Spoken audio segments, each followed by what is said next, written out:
¿Qué tal? ¿Cómo les va? Nos encontramos con Salud y Televisión, con Marcela nuevamente en otra edición de este programa que le llega a ustedes todas las semanas para poder acercarles noticias de salud fundamentalmente y de prevención en todas las enfermedades que podemos llevar a cabo a través de las entrevistas que realizamos con diferentes profesionales de nuestro medio. Marcela, Bien, ¿cómo estás? todo muy bien, contentos de estar nuevamente en el programa. Antes que nada, porque después nos olvidamos, en el afán de presentar el programa, nos olvidamos de la efemérides. Tenemos 21 de septiembre, fue el Día de Sanidad. Si bien ya ha pasado una semana, saludamos a toda la gente que trabaja en los consultorios, en el nivel privado, en el público, toda la gente que estamos en salud. Hemos festejado el 21 de septiembre. Ese mismo día también se celebró el Día de la Instrumentadora Quirúrgica. Exacto. Así que todos... El 19 el Día de la Instrumentadora. 19. Así que un saludo a todos los que hacen instrumentación, porque hay algunos hombres también, quirúrgico, que nos acompañan en todas las actividades de quirófano y que, bueno, es una labor bastante, no solamente tienen que estar al lado nuestro, sino que después tienen que realizar todo el lado del material, preparar el material. Así que un saludo muy importante a todos ellos. Es también el Día del Corazón y el Día Mundial del Alzheimer. Así que hemos saludado, empezamos con un mes muy fuerte en efemérides. ¿De qué vamos a charlar en este programa? Hoy tenemos un programa muy especial y se lo vamos a dedicar al pulmón. O sea, es nuestro motor principal desde el punto de vista respiratorio, por el cual nosotros nos da la vida, ingresando el oxígeno y eliminando todos los desechos a través del anhídrido carbónico, pero lamentablemente muchas veces no lo cuidamos. El corazón se enferma y una de las principales patologías por la cual se enferma es el cáncer de pulmón. Entonces hemos realizado dos notas muy importantes, una con el doctor Fernando Inza, que nos habla de prevención de cáncer de pulmón específicamente, y en su punto, digamos, más importante, de la prevención del tabaquismo, de cómo podemos evitar el tabaco, porque esto es el principal factor que va a desencadenar el día de mañana un cáncer de pulmón. Y también estuvimos con el doctor Polo, que si bien la presencia del doctor ya estamos hablando de un tratamiento, generalmente del cáncer de pulmón, mostrándonos lo último que hay en tratamiento y que se puede realizar acá en Azul de esta patología, que como dice el doctor Inza, en prevención deberíamos estar evitando hablar de este tema. Exactamente, bueno, así que no se pierdan este programa porque es muy interesante y al final vamos a hacer una reflexión que va a traer Marcela sobre un acontecimiento que estamos muy cansados realmente de ver todos los fines de semana y casi todos los días en realidad en nuestra ciudad. Así que no se pierdan el programa y esperemos a la reflexión final.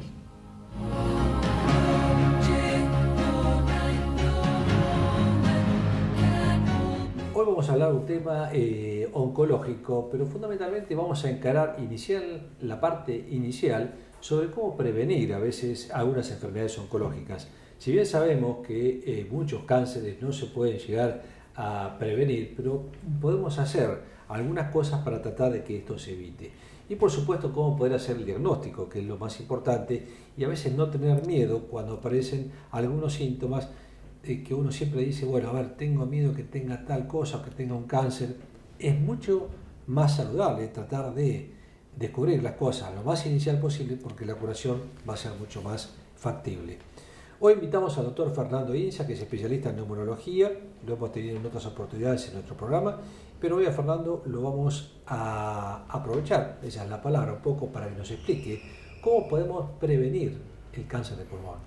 Fernando, gracias por estar nuevamente con nosotros. Por favor. Te hice un poco una introducción de todo esto, pero quisiera que vos me comentes estos 2 o 3 puntos principales. Uno que es la prevención, otro es cómo lo podemos diagnosticar, ¿no es cierto?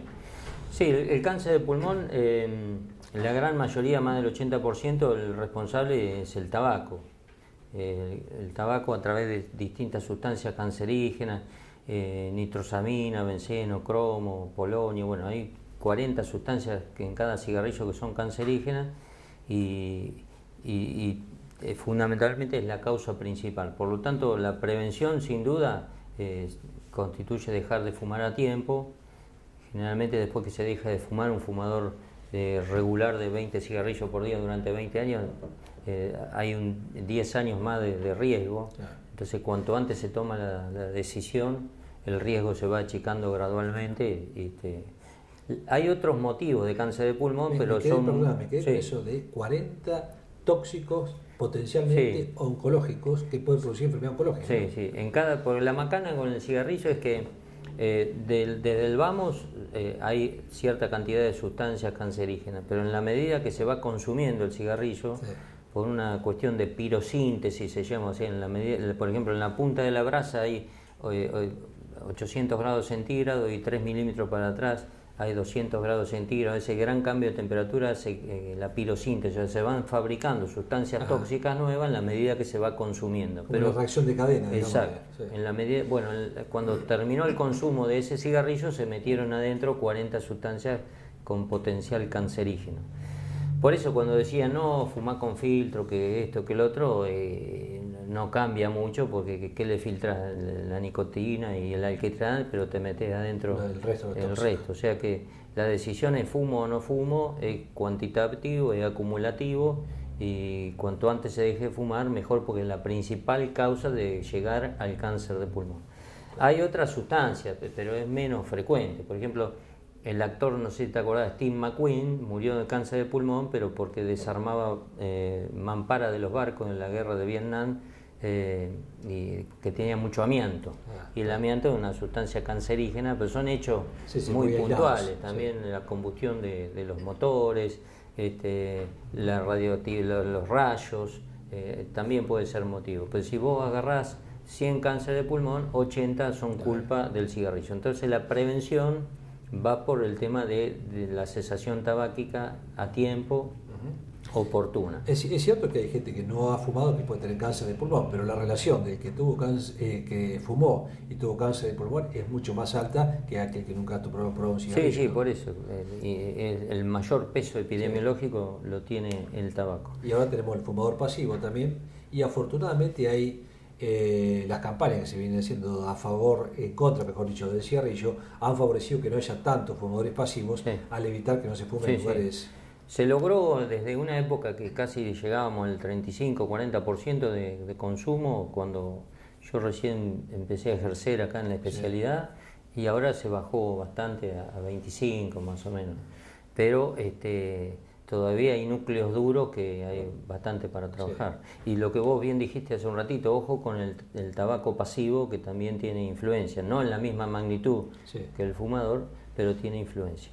Y es muy importante la prevención en cáncer de pulmón, porque es un cáncer que cuando ya se instala generalmente no tiene un buen pronóstico si lo comparamos con el de mama, si lo comparamos, donde ahí el diagnóstico oportuno es trascendente, porque cambia todos los porcentajes de mortalidad. Sí, sí, sí. El cáncer de pulmón tiene mucha morbilidad, es decir, que es muy frecuente tanto en hombre como en mujer, y tiene el mayor cáncer de mayor mortalidad. Por eso hay que hacer algo antes, donde el diagnóstico precoz es relativo, porque se han investigado distintas formas de hacer screening en fumadores o en población de riesgo, pero no tiene el mismo éxito que en cuello de útero con el Papa Nicolau o el autoexamen de mama. Entonces hay que ir un paso antes. La prevención va dejando de fumar a tiempo. Y después sí, hay signos que deben llamar la atención, no decir si yo tengo esto seguro tengo un cáncer, pero sí tener esa disciplina de consultar a tiempo. Por ejemplo, si tengo una tos demasiado, soy fumador, más de 20 cigarrillos por día durante años, tengo más de 40 años, y empiezo a toser y esa tos se perpetúa en el tiempo, o tengo dolor o una disfonía de golpe, consultar, disminución de peso, decaimiento. Yo creo que, si me perdonás ahí, si yo tengo más de 20 años de fumador, de más de 20 cigarrillos, más de 40 años, aunque no tenga síntomas, yo creo que debería, como rutina, hacer un control, ¿no? Sin lugar a dudas. El control radiográfico siempre colabora. Sí. Después van los estudios más sofisticados y se justifican, ¿no? Como tomografía, como el PET y demás, pero lo primero es una placa de tórax y una espirometría, no por el tema de cáncer, pero la espirometría es para captar en un fumador patologías obstructivas que son bastante comunes, como el EPOC. El EPOC, sí. Bueno, esa es la otra rama, digamos, que si bien no es un cáncer, no es una enfermedad oncológica, deja una morbilidad bastante importante en el paciente. Seguro.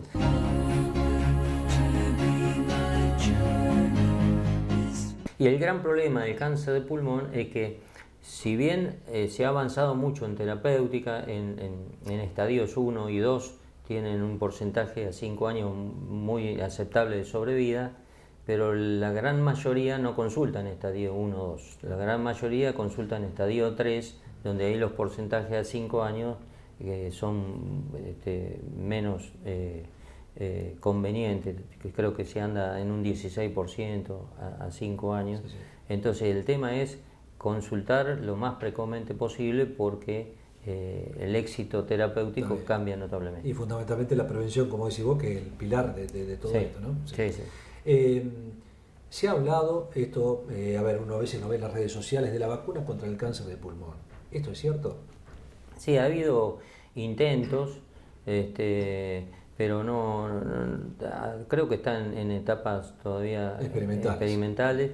Esto es pregunta que por ahí nos hace la gente porque lo lee en las redes sociales. En realidad no es una vacuna, en realidad es para estadios más avanzados, pero está en etapa experimental. O sea, no hay milagro ni vacuna, digamos, en la realidad y en la práctica diaria, sino que es un cáncer de mal pronóstico. En general, tomándolo a tiempo, el pronóstico cambia y lo ideal es ir un pasito antes, que sería dejar de fumar a tiempo y no esperar a tener síntomas como expectoración con sangre para recién ahí decir, voy a tener que hacer algo, ¿no? Mucha gente fuma, como vos decís, ahora bajó un poco, las mujeres han aumentado, creo que se ha incrementado poco, los jóvenes, es como que de nuevo se los está viendo fumar. Hubo una época que los jóvenes habían dejado el cigarrillo. Sí. Y se asusta a la gente ¿qué hay que hacer para que realmente entiendan que el cigarrillo es la motivación. Claro, ¿cuál es la motivación que tiene que tener? Porque es algo, vos decías, un paciente, deje de fumar, está fumando mucho, fume menos por lo menos, si no quiere dejar de fumar, fume menos, pero es un problema de voluntad de cada uno a veces, ¿no? Sí, digamos, en general, según el grupo etario también. Por ejemplo, el grupo de adolescentes antes de 35 hasta los 35 años no tiene síntomas, no, por ahí desconoce la problemática adictiva. Esa población es muy difícil que vos tratando de asustándolo que va a lograr. Esa población es muy difícil porque está en otra, no entiende por qué tiene que dejar de fumar y no tiene síntomas. Después hay un grupo etario de 35 a 50 donde generalmente son ambivalentes, o sea, empiezan a pensar en el problema porque ya están teniendo alguna sintomatología, dicen qué macana esto me va a hacer mal, me lo voy a tener, pero nunca toman la decisión, a veces tienen miedo a la pérdida, miedo a pérdida de una identidad fumador, miedo al síndrome de abstinencia, son ambivalentes, a engordar, son muy ambivalentes. Y después está el que ya ha sufrido por culpa del cigarrillo a partir de los 45 o 50 años, donde ya tiene síntomas y ya la motivación es más fácil porque él se da cuenta que ya hay un daño. Pero es cierto, el tema es la motivación, ¿no? Es decir, por más que uno le hable al paciente, el tema de antes que los fumadores pasaban por los consultorios y la estrategia que era el susto y el reto. Y no se le ofrecía ninguna herramienta válida para decir, bueno, te ayudo. Entonces, hay una estadística de la Organización Mundial de Salud, al año, con reto y susto, deja de fumar al año, estamos hablando, 5 o 7%, más no. Cuando aparece el informe de la Organización Mundial de Salud en el 99-2000, donde dice, ojo con el tabaco, que es una enfermedad de tipo adictiva crónica, y ahí se mete la pata médica porque se controla el síndrome de abstinencia, aparecen fármacos que ahora controlan el síndrome de abstinencia, ahí el médico tiene que meterse, involucrarse y tratar, es decir, darle herramientas válidas porque hay tratamientos. Y los tratamientos para controlar el síndrome de abstinencia ayudan mucho al fumador, siempre y cuando el fumador tenga el motorcito inicial, que es la motivación. La voluntad Porque si no hay motivación, es una pérdida de tiempo. Sí. Ejemplo, si yo agarro 1000 mujeres, grandes fumadoras, pero el primer minuto que saben que están embarazadas, la gran mayoría, ¿qué pasa? Deja de fumar. ¿Por qué? Porque encuentran una motivación propia de ellas, genuina, se convence en ella, no porque les dice otro o lo rete otro. Ese es el motorcito. Ahora, es cierto que algunas tienen motivación, pero tienen tanto síndrome de abstinencia, o sea, prueban cambian el humor, se irritan, se pelean con todo, ansias de tabaco, se le desordena lo endocrinológico y engordan. Eso es porque está falta de un abordaje médico cubriendo el síndrome de abstinencia. No Entonces, esa sola. población no puede dejar sola porque tiene un componente adictivo múltiple y necesita la pata médica de ayuda. Y aparte que el cigarrillo no solamente afecta la parte oncológica, sino afecta bastante parte del organismo, ¿no? Lo circulatorio, todo. el EPOC, etc. Bueno, resumiendo, cigarrillo, cáncer, así de simple como factor de prevención de esta patología. Fernando, te agradecemos mucho que nos hayas explicado. Sabemos que hacen campañas, hace poco están por hacerla un Lancet sobre cáncer de pulmón y el tabaquismo, y bueno, tenemos siempre que trabajar a través del ALSEC, ahora el ALSEC junto al grupo GAPO, se está haciendo campaña hace mucho con el tema, y uno se pone medio ansioso. Yo me acuerdo cuando recién empezamos en el 80 y pico, medio la ansiedad de decir tengo que lograr algo, y después es increíble, pero después del paso del tiempo se van logrando cosas. Gradual, uno quisiera que sea más rápido, creo que se van logrando, pero todavía hay un núcleo duro, como decíamos, de fumadores con daño que hay que seguir luchando. Te pregunté la adicción del cigarrillo. Hay, dentro de todas las sustancias que tiene factores que son adictivos. ¿No es solamente la nicotina? Es solamente la nicotina. La nicotina es la aditiva. Porque la macana de la nicotina es la forma, se hace adicto uno por la forma de llegada. O sea, si yo me meto nicotina subcutánea, no me da adicción. Lo que me hace adicción es la inhalación. Sí. Porque en 10 segundos, 15 segundos pega un pico muy grande en sangre de casi 40-50 nanogramos por mililitro de nicotina, y ese pico hace que el cerebro del fumador, a través de unos receptores, descargue dopamina. Y esa descarga de dopamina que se logra por la inhalación es lo que da sensaciones de placer, de gratificación, de recompensa. Entonces, con los años, el fumador, consciente o inconscientemente, empieza a identificar inhalar nicotina con la descarga de dopamina y sensaciones placenteras. Hasta ahí todo muy lindo. El problema es que con la cronificación se van formando receptores nuevos en el cerebro, que le ha gustado el asunto de recibir la patada nicotínica. Entonces son receptores que están esperando que lo ocupe la nicotina. Y si no, aparece el reclamo. Ese es el síndrome de abstinencia. Entonces el fumador queda hecho un sándwich entre fumá que te doy el premio, pero fumame porque si no te castigo, con síndrome de abstinencia. La macana que con el tiempo el premio cada vez más chiquitito y el castigo cada vez más grande, que son los que están en un cine, en un teatro, esperando el intervalo porque están medio inquietos, no saben qué les pasa, intervalo, fuman, reponen, en un colectivo sin fumar 3-4 horas, para el colectivo, reponen, fuman mucho a la mañana porque la nicotina se les cae del umbral en la noche, entonces a la mañana fuman muy rápido. Entonces eso ya tienen un componente adictivo físico. Entonces si ellos quieren encarar una cesación de fumar, les cuesta, y ahí es donde hay bastante desarrollo de fármacos que pueden controlar el síndrome de abstinencia. Más claro, échele humo, ¿no? Bueno, Fernando, muchísimas gracias, fue muy claro y explicativo, así que te agradecemos que hayas estado con nosotros. Y sobre todo usted, que le entre, por favor, si está fumando, si algún familiar suyo fuma, busque ayuda, que es lo más importante, y súmese a la voluntad, porque realmente el día de mañana va a tener mucho daño en sus pulmones, en su vida, en su circulación, y tratemos de evitar el cáncer de pulmón.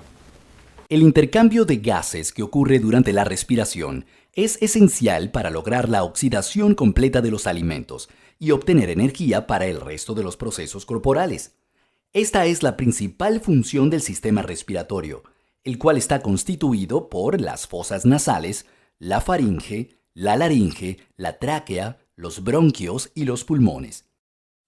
Estos últimos, en particular, son los responsables del intercambio gaseoso y de la eliminación de sustancias tóxicas y patógenas que incorporamos del ambiente.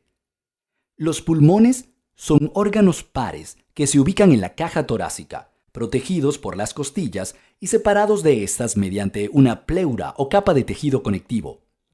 Están compuestos básicamente por unas pequeñas estructuras en forma de sacos, llamadas alveolos, que les confieren una gran superficie de intercambio a los pulmones y establecen una estrecha relación con los capilares sanguíneos.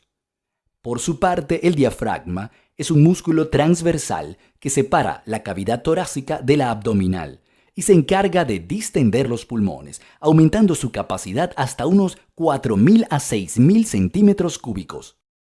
Durante la respiración, el aire penetra por las fosas nasales y sufre un proceso de acondicionamiento, mediante el cual es calentado, humedecido y filtrado, pasando de la faringe a la laringe y de esta a la tráquea, la cual se dilata permitiendo el paso del aire hacia los bronquios. Estos pequeños tubos se ramifican en otros cada vez más finos que desembocan en los alvéolos pulmonares, donde finalmente sucede el intercambio de gases. Los alvéolos son pequeñas bolsas de aire ubicadas en la parte terminal y más pequeña de los pulmones, los bronquiolos. A su vez, estos sacos de aire se encargan del intercambio de gases dentro de los pulmones. Sin embargo, para entender mejor su función, es importante comprender su estructura, puesto que la función de los alvéolos está intrínsecamente ligada a ella. En nuestros pulmones existen aproximadamente 200 millones de alvéolos al nacer, pero en la edad adulta este número puede ascender hasta los 400 millones, lo que se traduce en una superficie respiratoria de más de 200 metros cuadrados. El diámetro de los alvéolos suele comprenderse entre las 200 y 300 micras, algo más de 2 veces el espesor de un cabello humano. Asimismo, dos componentes principales de estos sacos son el colágeno y las fibras elásticas, lo que permite que durante la exhalación los tejidos entren en funcionamiento. El oxígeno proveniente del aire pasa de los alvéolos a la sangre presente en los capilares, los cuales lo transportarán hasta el corazón. Este es el encargado de bombear la sangre oxigenada a todas las células del cuerpo y a su vez bombear la sangre cargada de dióxido de carbono hacia los pulmones de nuevo, para finalmente ser expulsadas durante la expiración al exterior. En la actualidad, este proceso tan importante está siendo afectado por nuestros propios hábitos y desarrollo tecnológico. La contaminación ambiental provocada por la liberación de gases tóxicos de las fábricas y medios de transporte a la atmósfera está provocando un aumento en la incidencia de numerosas enfermedades respiratorias, el sufrimiento de nuevas afecciones e incluso cambios en la morfología de los pulmones, los cuales llegan a presentar tejido cicatrizado y manchas negras debido a los productos tóxicos inhalados. Sin embargo, es sin duda el tabaquismo el principal flagelo para los pulmones del ser humano moderno. Cada día existen más fumadores y cada día nos hallamos más expuestos al humo extremadamente nocivo de los cigarrillos, de manera directa o pasiva. Ya seas un fumador activo o pasivo, debes saber que el humo de cigarrillos y tabacos contiene no solamente nicotina, sino también aminas heterocíclicas, que pueden dañar el ADN de las células del tejido pulmonar.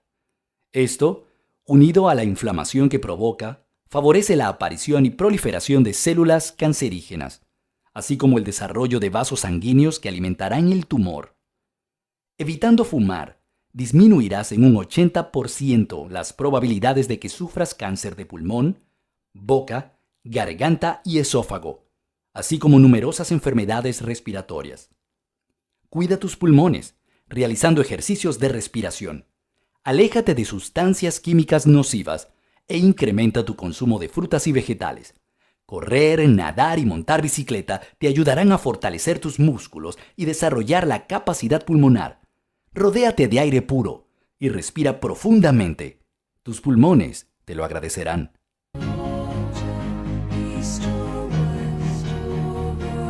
Bueno, hablamos la primera parte con el doctor Fernando Inza de cómo podemos prevenir, cuáles son los factores que tenemos que tomar en cuenta, fundamentalmente el cigarrillo, para prevenir un cáncer de pulmón. Pero una vez que se estableció la patología, el cáncer de pulmón, tenemos que ver cómo lo podemos tratar y cuál es la mejor manera. Y seguramente hay diferentes tipos de cáncer de pulmón que son diferentes y seguramente va a haber diferentes tratamientos. Para eso hemos llamado a un especialista en oncología, que es el doctor Sebastián Polo, que nos va a explicar un poquitito cuáles son los tratamientos que tenemos hoy en día disponibles para el cáncer de pulmón. Sebastián, gracias por estar con nosotros nuevamente. Bueno, muchas gracias, Gustavo. Hoy nos ha llamado un poco el tema de cáncer de pulmón porque es una patología que siempre preocupa y es una de las más importantes, digamos, que afecta no solamente al hombre sino a la mujer. Y bueno, escuchaste un poco lo que decía Fernando del tema de prevención y bueno, ahora cómo lo tratamos, ¿no? Bueno, como bien dijo Fernando, el 30-20% de los pacientes debutan con un estadio 1 o 2 que son inicialmente quirúrgicos. Ahora, la gran mayoría, el 70-80% de los pacientes debutan con un estadio avanzado. Ya son más avanzados. Exacto. Un estadio 3A o 3 o 4.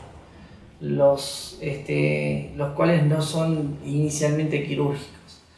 Con lo cual, bueno, en el estadio 3A es posible hacer un tratamiento de quimioterapia neoadyuvante. Esto significa 2 o 3 ciclos en realidad de quimioterapia para tratar de reducir la lesión y hacer quirúrgico algo que estaba en el límite. Claro, en el principio se podía por el tamaño. Exacto. Ese es un subgrupo muy particular, es el estadio 3A, que bueno, es por T4, N2, bueno, es algo muy específico, pero básicamente es hacer una quimioterapia previa al tratamiento definitivo con la intención de reducir la lesión y hacer quirúrgico algo que estaba en el límite o no podía ser quirúrgico. Para que, un poco resumiendo, para que la gente un poquito entienda, T1, T2, T3, T4 va marcando la gravedad y el tamaño a veces de lo que puede llegar a ser el tumor. T1 son los más chiquititos, hasta T4 son los más grandes o más complicados, ¿no? Exacto. Y después N1, N2, N0, nada de ganglios, N de nodes viene. Exacto. En inglés, N0, 1, 2 o 3. Bueno, y de la clasificación que estamos hablando, TNM, sale el estadio que es 3, 1, 2, 3 o 4. Y en los estadios 3B y 4 ya no son quirúrgicos y el tratamiento de quimioterapia es el definitivo. En esta etapa ya no son curables.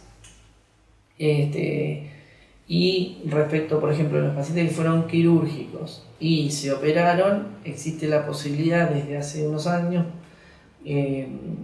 porque hubo trabajos que demostraron de hacer la quimioterapia adyuvante, que es de refuerzo de la cirugía.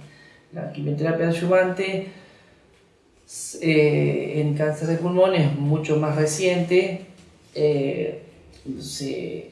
Ese tratamiento adyuvante se implementó antes en cáncer de colon y cáncer de mama, pero lo que busca es reducir las chances de que el tumor vuelva en el paciente ya operado. Como una prevención oncológica por las dudas que haya quedado una diseminación. Exacto, es un tratamiento de refuerzo preventivo que reduce las chances de que el tumor vuelva, no las anula, lo achica la probabilidad.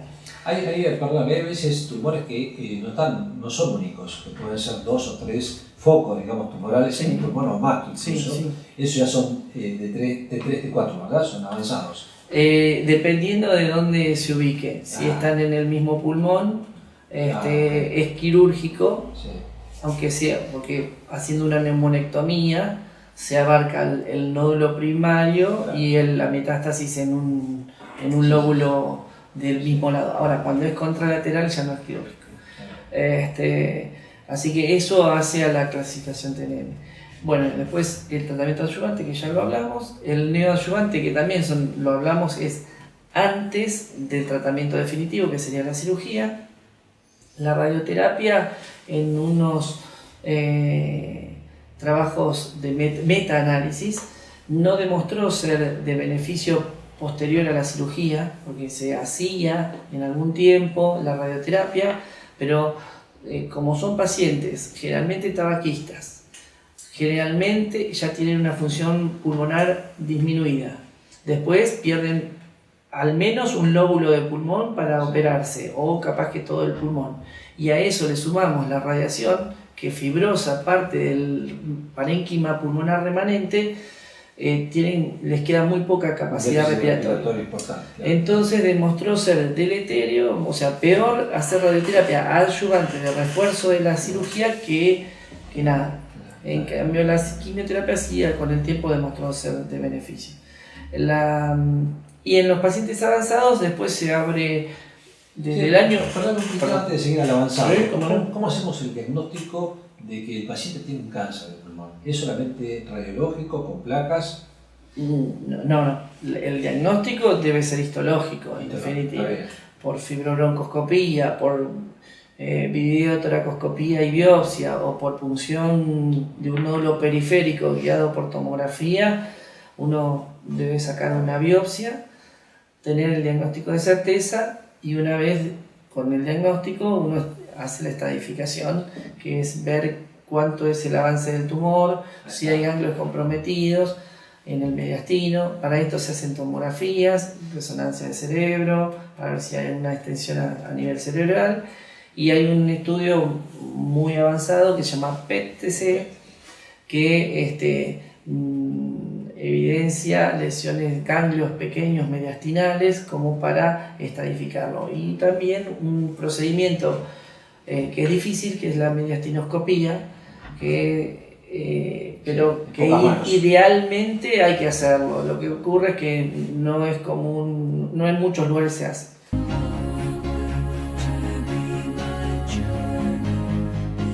Lo más común que nombraste, que es algo bastante rutina a veces, es la fibrobroncoscopía. Sí, correcto. Que este es un estudio que se hace con anestesia. Explicar un poquito a la gente de qué consiste esto.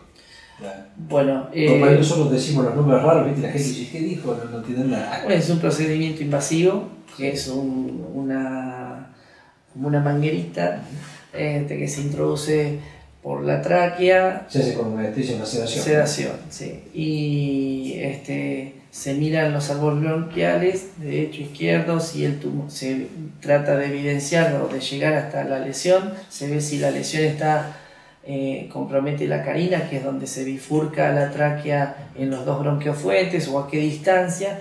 Eso da mucha información de si el cirujano, una vez tomada la biopsia, va a poder sacar el pulmón, porque necesita 2 centímetros de margen del bronquiofuente como para sacar todo el pulmón, ¿no?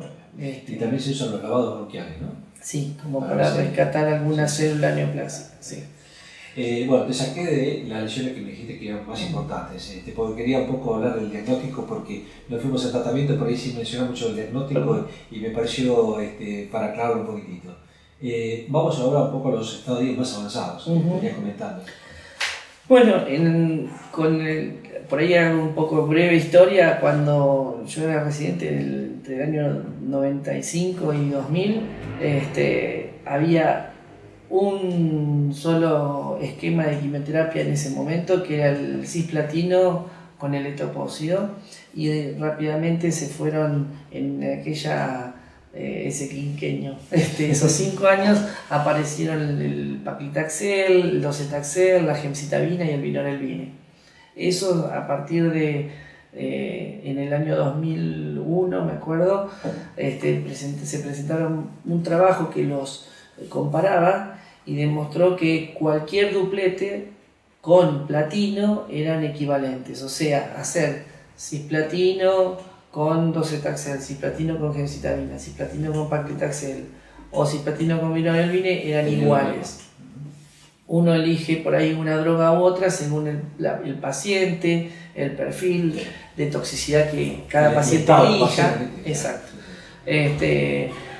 Desde ese momento, así que aparecieron drogas nuevas, y desde ese momento la verdad que se ha avanzado.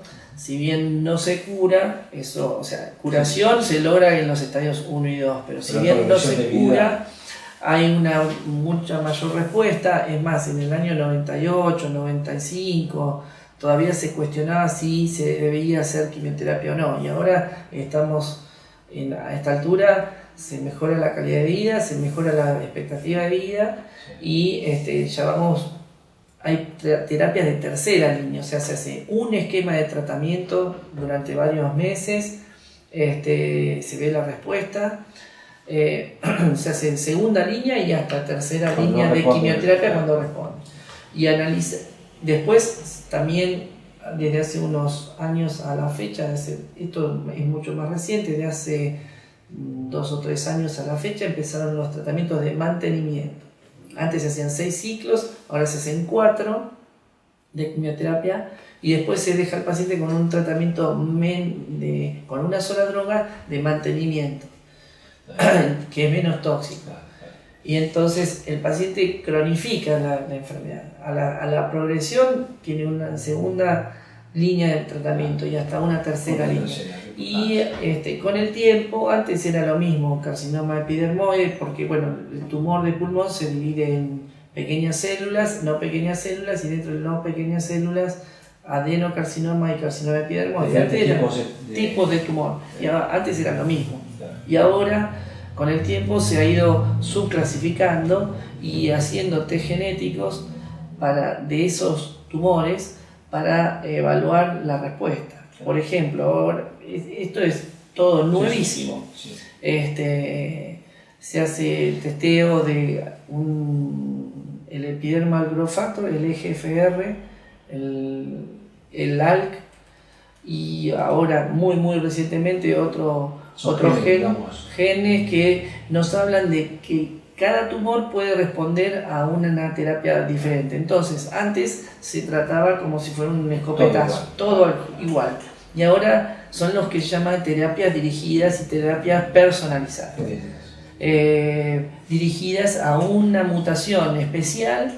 Entonces el paciente con anticuerpos monoclonales que son menos tóxicos y más efectivos. Ahora, para ese paciente, por ejemplo, de la población general de cáncer de pulmón, el 20% tiene EGFR positivo. Entonces, está bien, para ese paciente es 1 de cada 5, pero para ese paciente que pueda venir con EGFR positivo, en vez de hacer quimioterapia endovenosa, es una pastilla por día. Y es un tratamiento que en vez de 35% de respuesta, tiene 80% de respuesta. Y mucho menos tóxico. Esto ha hecho que las drogas nuevas no solamente hayan mejorado la efectividad, sino que hayan disminuido también la toxicidad. Totalmente. Y sean son más efectivas, menos tóxicas, y por eso la importancia de hacer esos test genéticos para hacer un tratamiento personalizado. ¿Esos test genéticos están disponibles en nuestro país? Sí, totalmente. Se los hace acá, se los hace en Buenos Aires, pero tomamos la muestra, pedimos al patólogo la muestra y las enviamos a Buenos Aires desde acá, o en Buenos Aires allá mismo, y en el término de 20 días está el resultado. Qué bueno esto, qué bueno, porque realmente es, como bien decís, una terapia totalmente dirigida a ese tumor, y no el escopetazo para ver si le pegamos por algún lado. Totalmente. Bueno, muy interesante. Bueno, esto se viene, se está, y creo que la terapia genética es un avance muy importante después de haber decodificado todo el mapa genético del cuerpo. Bueno, esto hace que los tumores que tienen una base genética muy importante, se pueden llegar a curar o a mejorar por lo menos la calidad de vida, ¿no? Sí, son vías metabólicas que se evidencian por estos genes alterados, y que el tratamiento va muy puntual dirigido a eso. Sebastián, muchísimas gracias, por estar con nosotros. El doctor Sebastián Polo, que nos habló de las terapias que existen para el cáncer de pulmón.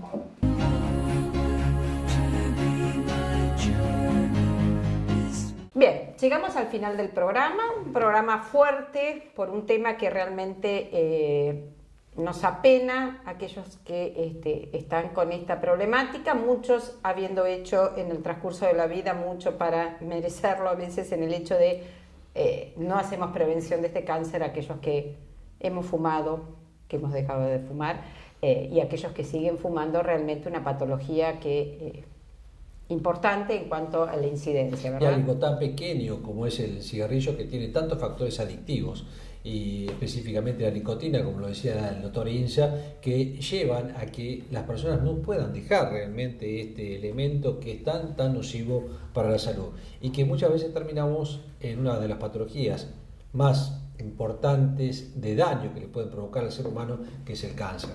Y fundamentalmente aquellas personas, hablando de prevención, que son fumadoras, que no lo pueden dejar, que se hagan los controles habituales, que no esperen a tener un problema, porque cuanto más rápido se hace un diagnóstico de una enfermedad a nivel pulmonar, más eficiente va a ser la terapéutica el día de mañana.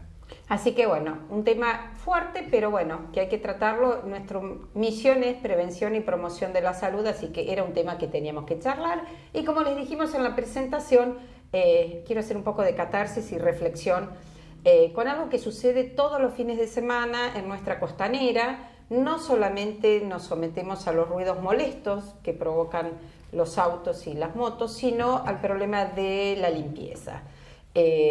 Lo vemos todos los lunes en el estado que queda la costanera y las márgenes del arroyo, con cantidad de residuos que prácticamente son arrojados de manera indiscriminada, sin tomar la prevención de que si voy a producir algún residuo, puedo tener la capacidad de llevarme el envase, la bolsita, el papel a mi casa o guardarlos en los lugares que realmente están destinados. Quizás me queda la duda si hay cantidad de containers o recipientes para residuos en la costanera. Quizás hay que prever de agregar mayor cantidad de recipientes para que la gente pueda arrojar su residuo, pero en el margen del arroyo no le veo el sentido que la gente tire no solamente botellas de vidrio, con el riesgo que podría traer lastimarse para los animales que andan ahí y chicos que corren en la margen, sino que también botellas descartables que no van a ser degradadas, bolsas. Es impresionante lo que se ve los lunes. Con solo dar una vueltita los lunes a la mañana vemos el estado que queda la costanera. Y vos fíjate que nosotros tenemos un paseo que es extraordinario, que es el Parque Municipal, y la gente aprovecha este paseo para ir a tomar mate, para comer facturas, bizcochos, etcétera, y no cuesta nada que todos los elementos que han sobrado, los papeles, las bolsitas, se las lleven o lo tiren en algún centro. Hoy uno está cansado de ver a la gente que tira la yerba a un costado del banco, que tira los papeles que comió, y bueno, no cuidan algo que es tan nuestro, tan nuestro como es el Parque Municipal, como es el balneario, como es también la Boca de la Sierra. Son todos lugares y paseos que tenemos que cuidarlos como debemos cuidar nuestra ciudad. Pero bueno, a ver, falta también un poco de educación desde el punto de vista de las autoridades. Y de pronto no tenemos que someter a que la municipalidad ponga gente para limpiar lugares que solo depende de la mugre que tiramos los ciudadanos. Totalmente. No digo que aquellos que tienen que limpiar las calles limpien la tierra, pero no envases que no se van a degradar, que después nos quejamos de las inundaciones. Sí. Las bocas de tormenta, lo veo a diario porque estoy media obsesiva con este tema, están todas sucias. Sí. Cuando no barren algunos barrenderos la basura a las bocas de tormenta. A la boca de tormenta también. Entonces después nos quejamos. Vamos a tratar en todos los programas de poner un poquito de énfasis en todos los temas ambientales, que son, yo siempre digo que la principal contaminación que tenemos en nuestra ciudad es la basura. Entonces, si podemos controlar este tema. Exacto. Y autocontrolarlo, realmente no vamos a tener ningún inconveniente. Pero bueno, reiteramos que es un problema de educación. De educación, exactamente. Así que bueno, en 7 días estamos nuevamente con ustedes y saben cómo seguirnos por YouTube, por los canales de Facebook. Y bueno, el lunes que viene a las 21 horas nos volvemos a encontrar y la repetición los viernes a las 16 horas. Muchas gracias. Nos vemos.